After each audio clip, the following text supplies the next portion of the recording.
चलिए बात करते हैं अल्टरनेटिंग करंट, प्रत्यावर्ती धारा के अंदर 5 मार्क्स के क्वेश्चंस, मतलब दीर्घ उत्तरीय प्रश्नों की बात करें 2009 से 2022 तक, मतलब इस साल तक जो भी क्वेश्चंस पूछे गए उनकी बात कर रहे हैं हम लोग। तो शुरू करते हैं कहानी को। पहला कह रहा है ट्रांसफार्मर की बनावट, क्रिया और उपयोगों को समझे। मतलब हमने इसमें ये कोशिश किया है कि आपके जितने भी ट्रांसफार्मर से रिलेटेड टर्म्स यूज होते हैं सारे के सारे को इसके अंदर रख दिया है। तो आप यदि इसको अच्छे से समझ जाते हैं तो ट्रांसफार्मर के क्वेश्चन छूटने के चांस नहीं है। ओके, तो सिद्धांत, बनावट, क्रियाविधि सारे की चर्चा करनी है। तो थोड़ा ओके, नेक्स्ट पे सबसे पहले ट्रांसफार्मर किसे कहते हैं। ऑलरेडी ये 2 नंबर में पूछा जा चुका है बार बार लगातार। तो ट्रांसफार्मर क्या होता है? एक ऐसा स्थिर विद्युत यंत्र है जो ऊर्जा की हानि किए बिना प्रत्यावर्ती वोल्टेज को कम या ज्यादा कर सकता है। वोल्टेज को या तो बढ़ा सकता है या घटा सकता है। नॉर्मली वोल्टेज के हिसाब से इसके 2 टाइप्स होते हैं। वो क्या होते हैं? ऊंचाई ट्रांसफार्मर, स्टेप अप ट्रांसफार्मर, और अपचाई ट्रांसफार्मर मतलब स्टेप डाउन ट्रांसफार्मर।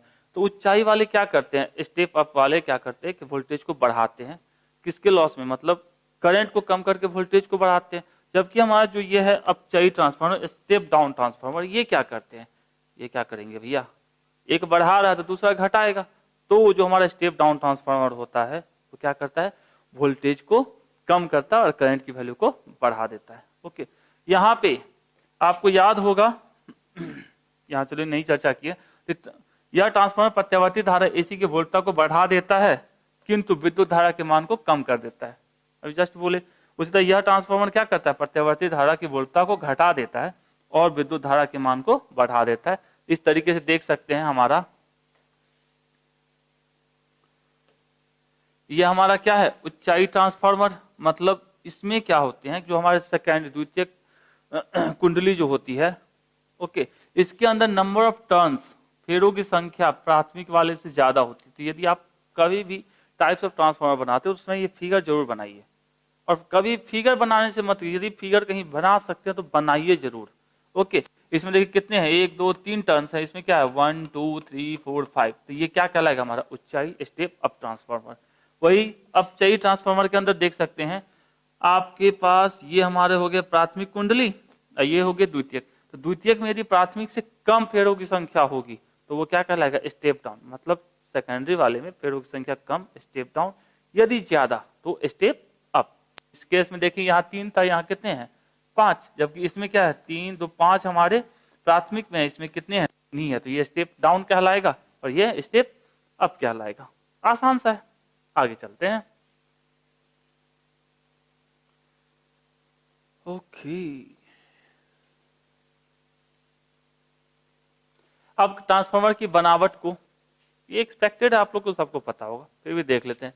इसमें नर्म लोहे की बनी पटलित आयताकार, ये क्या हो रहा है भैया? करिया चल रहा है। ओके, आयताकार कोड होती है। इस कोड में एक तरफ तांबे के तार लपेटकर प्राथमिक कुंडली बनाई जाती है तथा दूसरी तरफ तांबे के तार लपेटकर इसे द्वितीय कुंडली बनाई जाती है। मतलब एक साइड से क्या है? प्राइमरी, और दूसरे साइड से क्या हमारा? सेकेंडरी।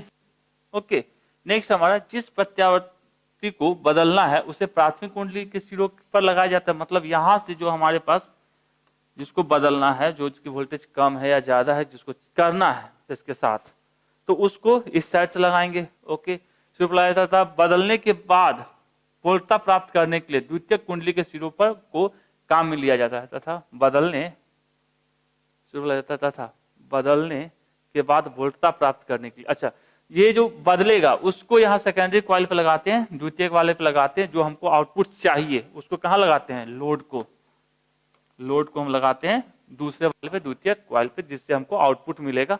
अपना काम वहीं से होना है। ठीक है, प्राथमिक तथा द्वितीयक कुंडली में लपेटे तांबे के फेरे ये निर्धारित करते हैं कि वोल्टता का को कम किया जा रहा है या अधिक। अब जस्ट बात की, द्वितीयक वाले में प्राथमिक वाले से यदि फेरों की संख्या ज्यादा होगी वोल्टता बढ़ेगी। यदि द्वितीयक वाले में प्राथमिक वाले से फेरों की संख्या क्या होगी? कम होगी तो वोल्टता घटेगी। इतना याद रख सकते। तो वही तो कह रहा है, प्राथमिक कुंडली और द्वितीयक कुंडली में लपेटे तारों के फेरों यह निर्धारित करते हैं कि वोल्टता को कम किया जा रहा है या घटाया जा रहा है। कम करना मतलब द्वितीयक वाले में कम होना चाहिए, यदि बढ़ाना है तो द्वितीयक वाले में ज्यादा होना चाहिए, बात खत्म, इटू सी। तो ये आपके क्या हो गए, ट्रांसफार्मर की बनावट थोड़ी छोटी सी है।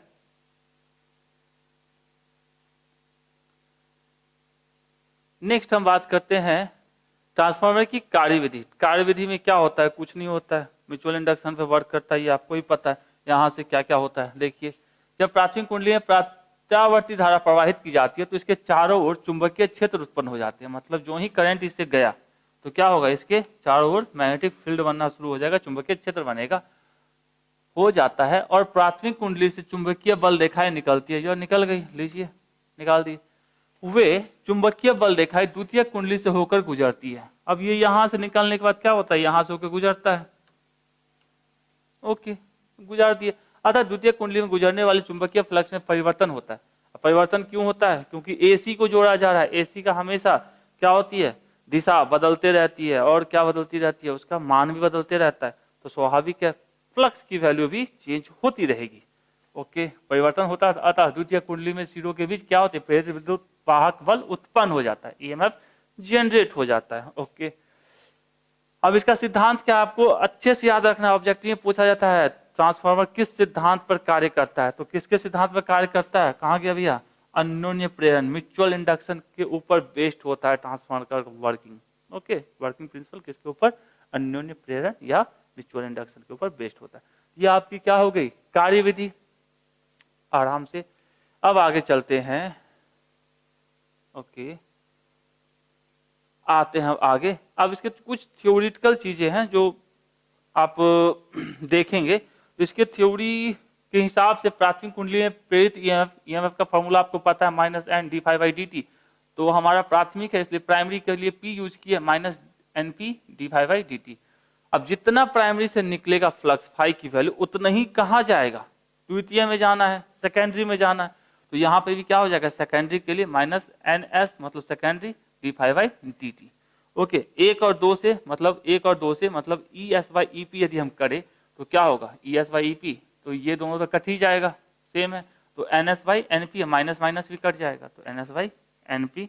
अब परिणमन अनुपात या ट्रांसफॉर्मेशन रेशियो ऑलरेडी आपकी 2 मार्क्स में पूछे हुए, लिखना चाहे तो लिखिए, नहीं लिखना चाहे तो कोई दिक्कत नहीं है।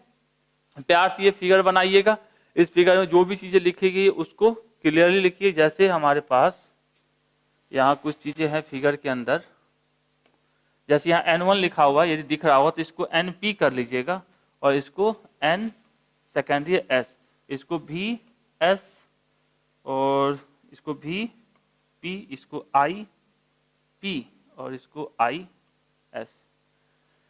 क्योंकि सबका नोटिफिकेशन जो है, मतलब जिस चीज को संबोधित किया जा रहा है वो हमारे S और P के टर्म है। जैसे प्राथमिक कुंडली में फेरों की संख्या NP, द्वितीय कुंडली में फेरों की संख्या NS।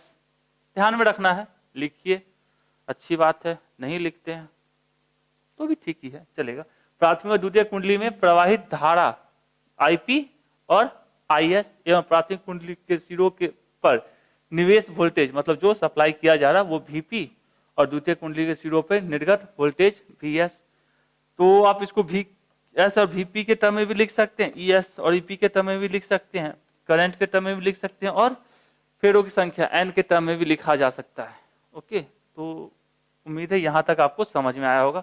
अब इसकी बात करते हैं उपयोग की। कुछ तो लोग काम करेंगे, तो क्या काम करेंगे इसका, देखिए।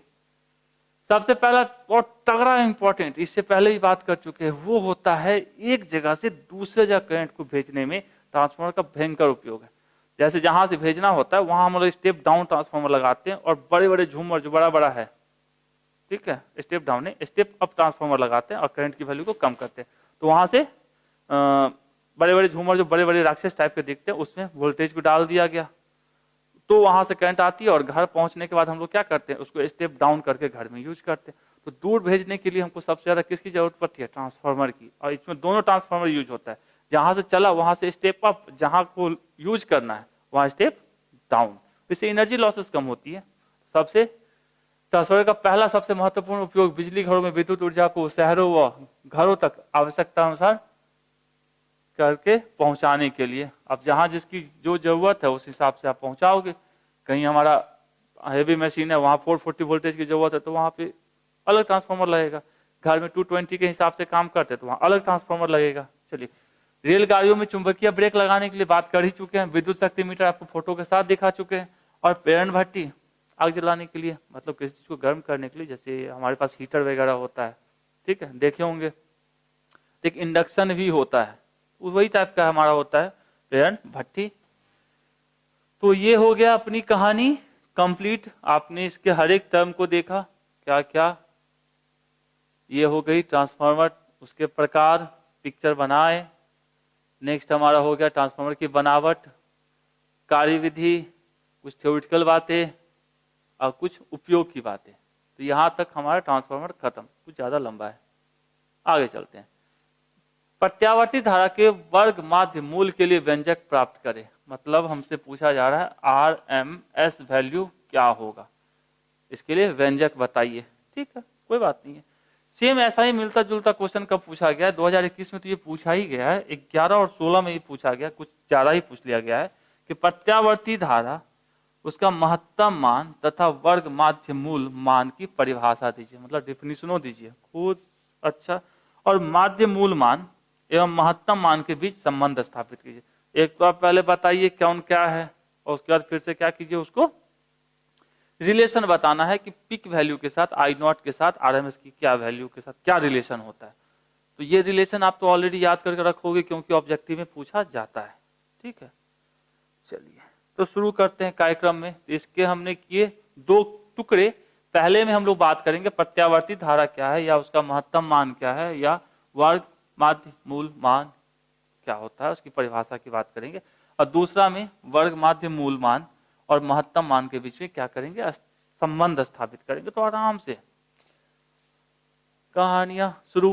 पहला, प्रत्यावर्ती धारा किसे कहते हैं? वैसी धारा जिसके मान और दिशा क्या बोलते हैं उसको, बदलती रहती है। ओके, एक निश्चित समय अंतराल के बाद बदलती रहती है। तो कह सकते हैं ऐसे, यदि किसी परिपथ में प्रवाहित धारा समय के साथ आवर्ती रूप से परिवर्तित हो तब धारा को प्रत्यावर्ती धारा कहते हैं। मतलब एक पर्टिकुलर टाइम के बाद वो बदल जाए, मतलब जो पहले चल रहा था वो वापस से पर्टिकुलर अपना साइकिल कंप्लीट करेगा तो वापस से वैसे ही चले, मतलब एक उसका आवर्त काल होगा।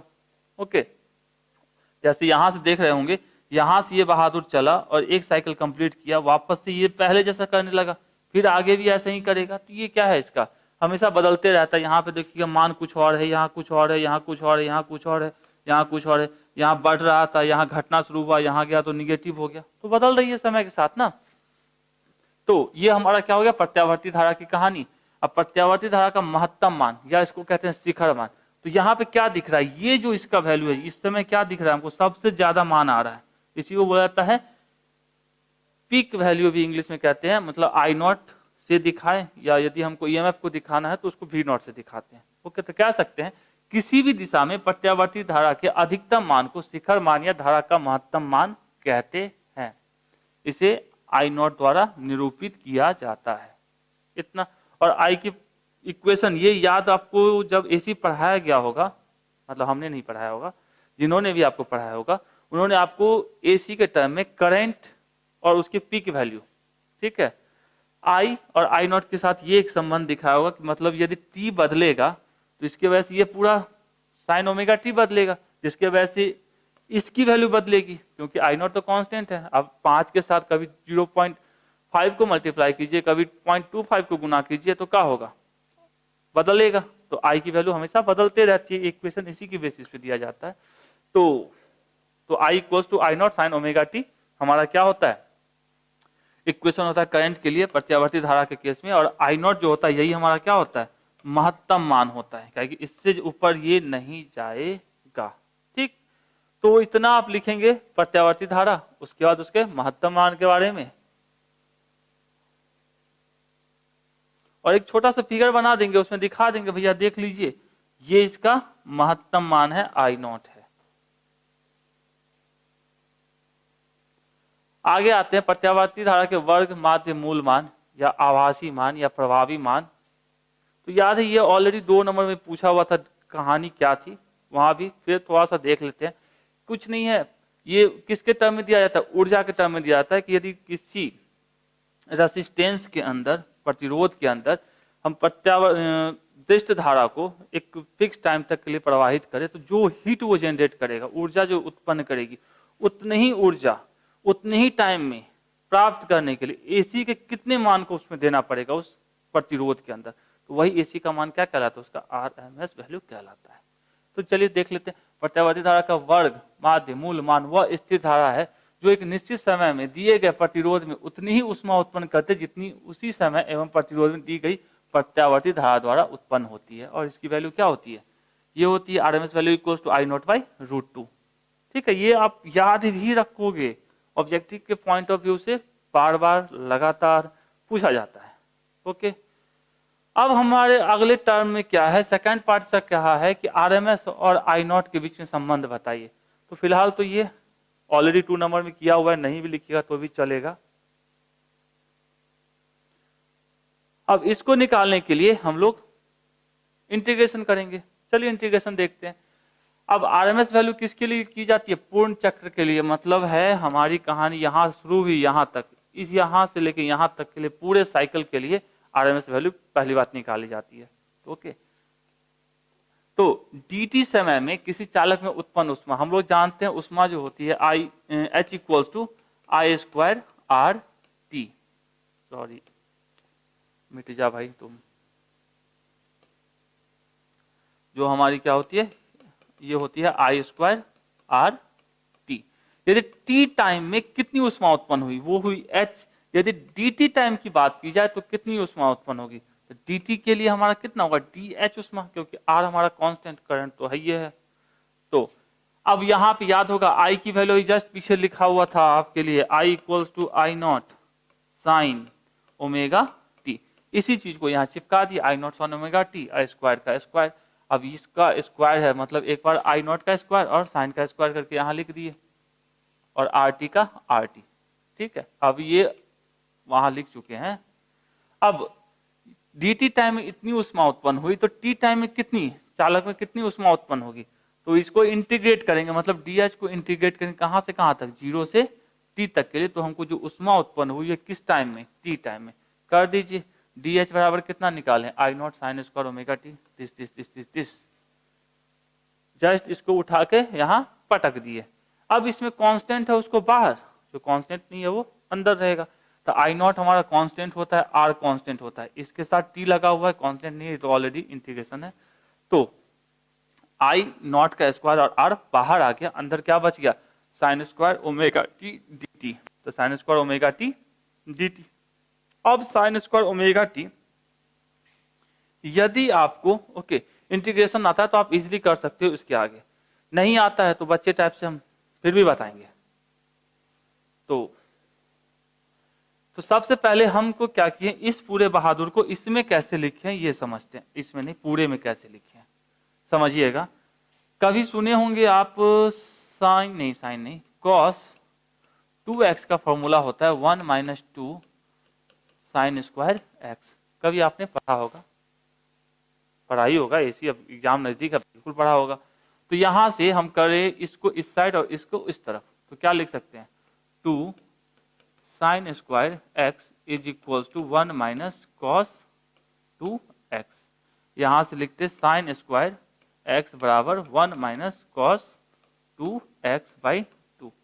तो यहाँ x है तो x चला वहां, यहाँ क्या था हमारा थीटा की जगह पे omega T, sign square omega T, और वहां क्या है साइन स्क्वायर x, तो x का उधर चला, यहाँ पे क्या है ओमेगा टी, तो यहाँ भी वही चलेगा 1 माइनस कॉस 2x है तो 2 ओमेगा टी। ठीक है, और डिवाइडेड बाई 2 तो डिवाइडेड बाई 2 इंटू dt। अब इसको क्या करेंगे, इसको अलग अलग कर दिए। अलग अलग क्यों करेंगे, चलिए इसको हम बाहर ले आइए, कांस्टेंट है ये बाहर आ गया, तो आई नॉट का स्क्वायर आर बाई 2 और ऊपर क्या बच गया 1 माइनस कॉस 2 ओमेगा टी। अब इसको इंटीग्रेट करना है तो माइनस के साथ इसको सेपरेट किए, यहाँ अलग अलग। अब dt को इंटीग्रेट करेंगे 0 से t तक, और cos 2 ओमेगा टी को 0 से t तक इंटीग्रेट करेंगे। अब कैसे करेंगे ये आपको ही पता है, पहले इसकी सफाई की जाए। ओके, चलिए आते हैं आगे। अब इसी को हमको इंटीग्रेट करना था। अब dt का इंटीग्रेशन यदि आपको नहीं पता है थोड़ा सा भी इंटीग्रेशन, तो आपके लिए x to the power n का इंटीग्रेशन क्या होता है, इसका इंटीग्रेशन होता है X to the power n plus 1 divided by n plus 1 plus C. यदि ये डिफिनिट होता, यदि इसका लोअर और अपर लिमिट दिया रहता तो ये सी नहीं लगता, आपको पता है। ओके, तो यहाँ पे क्या है हमारे पास, यहाँ देख के रखा है dt। अब इसको और लिखना चाहते तो लिख सकते हैं t पे पावर 0 dt। अब यहाँ का फंडा लगाए x to the power n dx के लिए, तो n के जगह पे 0, तो x पे पावर t पे पावर 0 प्लस 1, मतलब n प्लस 1, n ये है और प्लस 1, तो यहाँ पे n के जगह पे 0 है, तो 0 प्लस 1 डिवाइडेड बाई 0 प्लस 1, ये हो गया t पे पावर 1 मतलब t। तो इसको हमने क्या लिख लिया, इस पूरे इंटीग्रेशन को t। ओके, अब cos 2 ओमेगा t, साइन का डिफरेंशिएशन cos, cos का इंटीग्रेशन साइन। डिफरेंशिएशन में मल्टीप्लाई होता है और इंटीग्रेशन में डिवाइड होता है। ओके, तो cos का साइन हो जाएगा, माइनस का माइनस रखे, cos का साइन 2 ओमेगा टी, और जो इसके साथ कांस्टेंट है ये 2 ओमेगा से इसको डिवाइड कर दिए और इसके लोअर लिमिट और अपर लिमिट को लिख दिए। अब बारी बारी से इसके अपर लिमिट को पहले पुट करेंगे और लोअर लिमिट को पुट करके माइनस करेंगे। तो एक बार टी की जगह पुट किए टी माइनस 0, तो टी माइनस 0, और इसमें ये माइनस का minus sine 2 omega capital T, और 2 ओमेगा तो है ही चल रहा है, माइनस साइन 2 ओमेगा टी के जगह पे 0 को भाई 2 ओमेगा। अब ये पूरा बंधु 0 से मल्टीप्लाई होकर ये साइन 0 हो गया, और साइन 0 की वैल्यू कितनी होती है, 0 होती है, पता है। तो ये पूरा टर्म ही हमारा क्या बन गया, 0।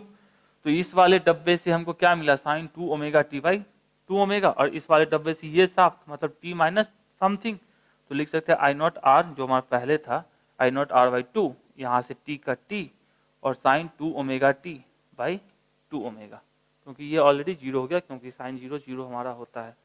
तो आगे बात करते हैं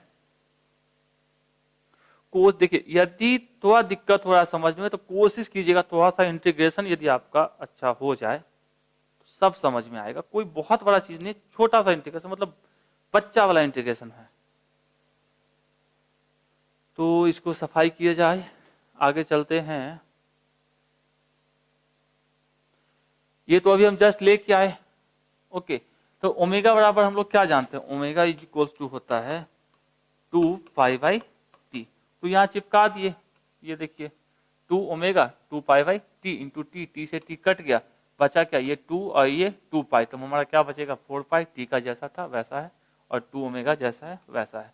ओके, अब साइन 4 पाई की वैल्यू क्या होती है, चलिए थोड़ा सा इसको भी देख लेते हैं। ये हमारा होता है 0 भी, और ये हमारा 2 पाई भी होता है, ये हमारा पाई बाई 2, ये हमारा पाई। तो यहाँ से एक बार आए तो पाई, यहाँ पहुंचे तो 2 पाई, यहाँ पहुंचे तो 3 पाई, यहाँ पहुंचे तो 4 पाई। 4 पाई की वैल्यू कितनी होती है, जितनी 0 की होती है। 0 कितनी होती है, साइन 0 हमारा 0 ही होता है। तो ये पूरे की वैल्यू क्या हो गई, 0। तो यहाँ से हमको क्या मिला, सिर्फ ये t बचेगा। तो आई नॉट का square R by 2 into T, ये हमने लिख लिया। ओके, तो हीट बराबर हमको क्या मिल गया, एच ही लेके चले थे ना, आई नॉट का square R by 2 into T. अब हीट का फॉर्मूला हम लोग जानते हैं आई स्क्वायर आर टी, तो इसको और लिखना चाहते हो तो ऐसे भी लिख सकते हैं ना, आई नॉट बाई रूट 2 का स्क्वायर आर टी। अब इसके साथ मैच करके देखेंगे, आर टी तो है, आर टी तो सही है, स्क्वायर भी है, स्क्वायर भी है, तो बचा कौन, आई नॉट बाई रूट 2। यही आई नॉट बाई रूट 2 हमारा होता है आर एम एस वैल्यू। तो ये फॉर्मूला याद रखना है, बार बार पूछा जाने वाला है। तो कह सकते हैं प्रत्यावर्ती धारा या वोल्टेज का आरएमएस मान एसी के शिखर मान का कितना होता है, 0.707 गुना होता है। ये 0.707 किसके, महत्तम मान का या शिखर मान का इतना गुना होता है। तो ये छोटा सा डेरिवेशन है, याद रख सकते हैं, बहुत खुशी मिलेगी, क्योंकि एग्जाम यदि पूछता तो मजा आता है यार। क्वेश्चन ऐसा मिले ना एग्जाम में जो आता हो, बहुत मजा आएगा। ओके, सबको मिटाइए।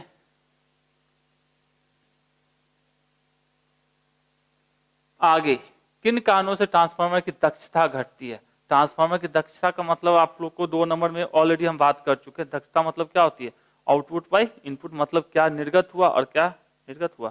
चलिए, आउटपुट बाय इनपुट की बात होती है, तो क्या हमको ट्रांसफार्मर से मिला और ट्रांसफार्मर को उसके लिए क्या देना पड़ा। तो जो हम दिए, याद होगा ट्रांसफार्मर में बहुत सारे लॉसेस होते हैं, तो वो लॉसेस हमारे दिए हुए पैसे से ही हुआ ना, ओके, हमने किसी को दिया कि चलिए भैया 1 लाख रुपया दे आइए सामने वाले को, वहां तक पहुंचते पहुंचते बचा कितना, जैसे गवर्नमेंट देती है लाख रुपया, सड़क पर आते आते वो 50,000 में बदल जाता है, तो लॉस कितने का हुआ बीच में, 50,000 का लॉस हुआ। तो वो लॉसेज हमारी क्या होती है, वैल्यू को कम करती है। तो जो लॉसेज इसके अंदर होती है वो भी क्या करती है, उसकी दक्षता को कम करता है।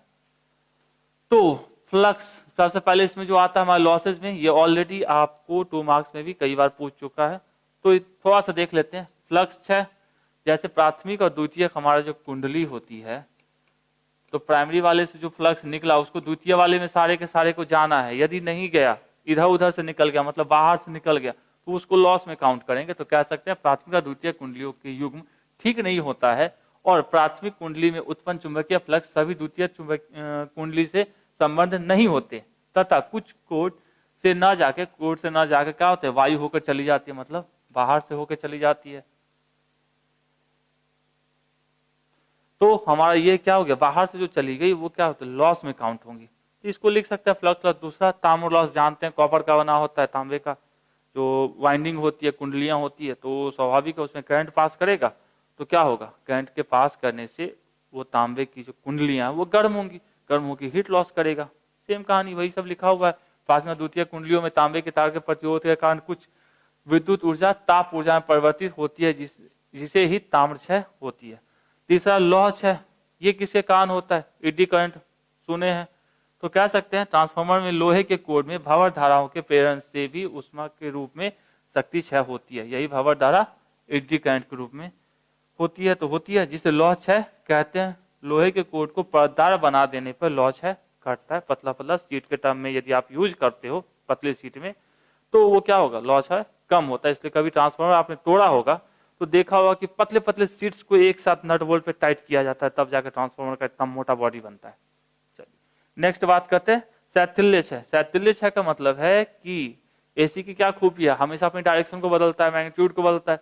इसलिए यदि जिस सिस्टम से वो जुड़ा हुआ है उसको क्या करेगा, पहले इस डायरेक्शन तक मैग्नेट उसको चुंबकित करेगा, फिर डायरेक्शन जो ही बदला फिर उल्टा काम करना शुरू करेगा। तो एक बार चुंबकित करेगा, उसके बाद फिर से उसको जीरो करेगा, फिर दूसरी तरफ से चुंबकित करेगा। तो कह सकते हैं कुंडलियों में प्रत्यावर्ती धाराओं के प्रवाहित होने से लोहे के कोर बार बार क्या होते हैं, चुंबकित और अचुंबकित होते हैं।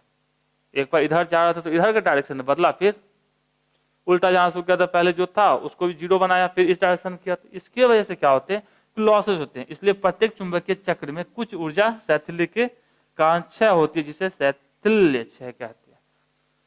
तो ये कब पूछा भैया, 2014 में पूछा है 3 मार्क्स के अंदर।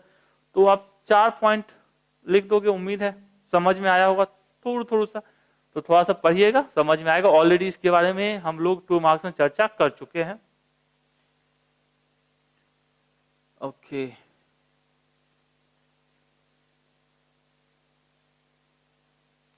नेक्स्ट हमारा क्या रहा है, एक 100 वाट का विद्युत बल्ब है, मतलब पावर हमको कितना देके रखा है, 100 वाट का देके रखा है। ठीक है, विद्युत बल्ब है जिसे 220 वोल्ट और इसका वोल्टेज क्या वोल्ट तक क्या देके रखा है, 220 वोल्ट और 50 हर्ट्ज एसी, मतलब फ्रीक्वेंसी 50 हर्ट्ज ये देके रखा है।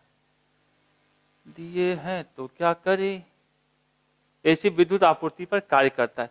परिकलित कीजिए, मतलब मान निकालिए, क्या निकालिए, बल्ब का प्रतिरोध और दूसरा प्रवाहित वर्ग माध्य मूल विद्युत धारा, मतलब प्रतिरोध मतलब आर बताइए क्या होगा और आई की वैल्यू क्या होगी। इस टाइप का एक न्यूमेरिकल 2 मार्क्स में भी है, इसलिए हम कहते हैं कि इसको यदि आप देखते हो तो थोड़ा बहुत फॉर्मूले भी आपको याद होंगे और 2 मार्क्स से क्वेश्चन तो पक्का, यदि ऐसा मिलता जुलता मिला तो बना लोगे। तो चलिए शुरू करते हैं अपना कार्यक्रम। तो हम लोग क्या जानते हैं, P = I² R। अब हमको चिपकी चाहिए R और I दोनों नहीं पता है, तो चलिए इसको और हम लिख सकते हैं I² R² divided by R। और इस I² R² भी इक्वल्स क्या होता है, I × R। तो I का भी स्क्वायर है, R का भी स्क्वायर है, इसको लिख सकते हैं V² R। और हमको क्या निकालना, R निकाला, तो R बराबर लिख सकते हैं V² P। V की वैल्यू कितनी, 220, 220 का स्क्वायर, और P की वैल्यू कितनी, 100। तो ये हो गया 484 लड्डू डिवाइडेड बाई डबल लड्डू। कट कट कट कट, तो यहाँ से क्या मिल गया 484 ओम, ये हमारा क्या निकल गया 484 ओम, ये रेसिस्टेंस हमारा निकल गया। ओके, अब क्या पूछ रहा है, करंट पूछ रहा है, तो और जानते हैं हम same formula P equals to I square R, हमको नहीं याद रहता है, ठीक है, फॉर्मूला सीरियसली बता रहे हैं, बहुत कम याद रहते हैं, तो एक ही फॉर्मूला लेके चलते हैं, उसी को घोड़ मट्ठा करके कुछ से कुछ निकाल देते हैं, इसलिए आप भी ऐसा कुछ याद रखिए जो सब जगह अप्लाई कर सके। ओके, चलिए अब यहां भी हम इसी को क्या कर सकते, हम जानते हैं V इक्वल्स टू क्या होता है I इंटू आर, इसको लिखना चाहे तो I यदि बाहर रखे I इंटू आर, तो इसको I, अब V equals to I into R मतलब I भी, हमको I पूछ रहा था, I बराबर क्या हो जाएगा P बाई V, P की वैल्यू कितनी 100, और V की वैल्यू कितनी है 220, 220, ये से ये कट गया, 10/22 अप्रोक्स हमारा कितना आता है ये 0.45 एम्पियर, तो I निकल गया R निकल गया, तो यहाँ पे I की वैल्यू क्या आ जाएगी 0.45 एम्पियर। उम्मीद करते हैं 3 नंबर का क्वेश्चन, अब कितने फॉर्मूले अब यहाँ पे आ गए, हमको तो एक ही आता, एक हमारा V square by R power का, ये भी आपको याद हो गया होगा, दूसरा P equals to I into V, और तीसरा I स्क्वायर आर, ये 3 फॉर्मूले एक ही फॉर्मूले से आ गए, तो एक याद है तो बाकी दोनों याद है। ओके, देखिए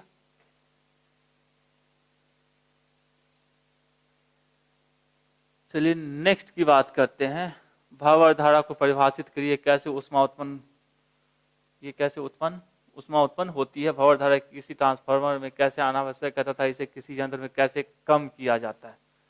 तो भावर धारा के बारे में ऑलरेडी अभी जस्ट पहले भी थोड़ा देर पहले देखे हैं, 2 नंबर में भी देखे हैं, तो थोड़ा सा कोशिश की गई है थोड़ा सा कुछ एक्स्ट्रा मिल जाए, एक ही क्वेश्चन बार बार आता है तो फीलिंग नहीं आता है, कुछ अलग होना चाहिए ना।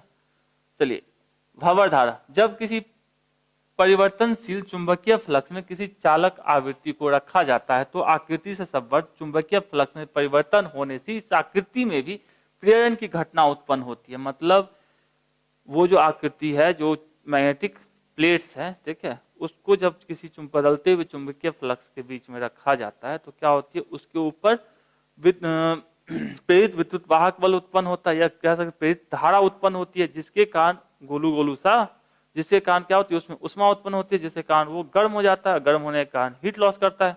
ओके, अर्थात इस चालक आकृति में भी प्रेरित धाराएं उत्पन्न हो जाती है, ये प्रेरित धाराएं उसी के समान दिखती है जैसे जल में उत्पन्न भंवर दिखती है, इसलिए इस प्रेरित धारा को भंवर धारा या भंवर धाराएं कहते हैं।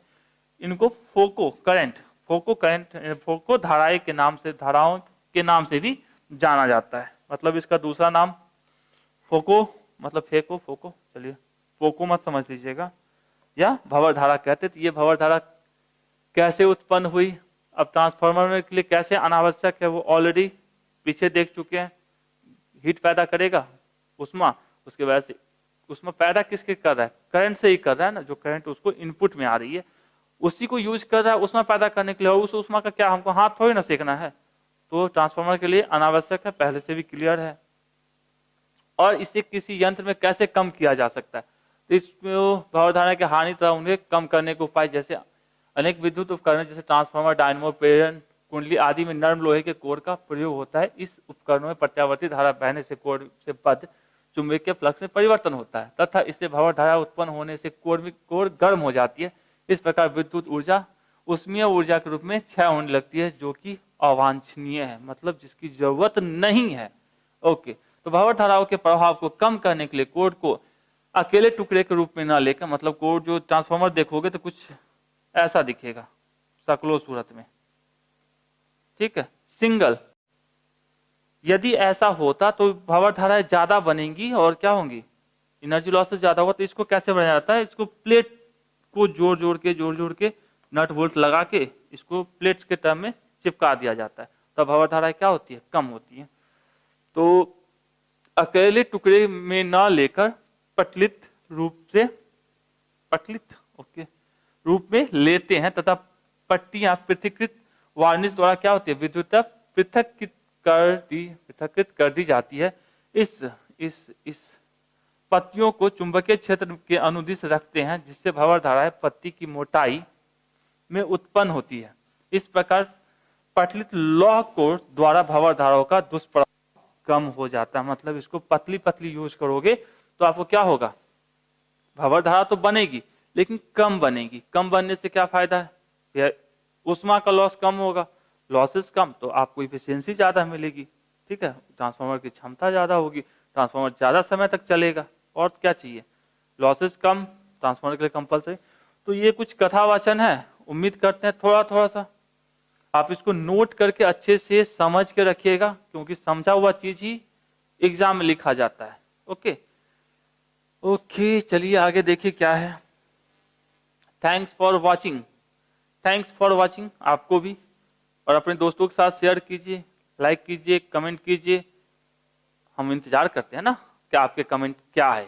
Thank you.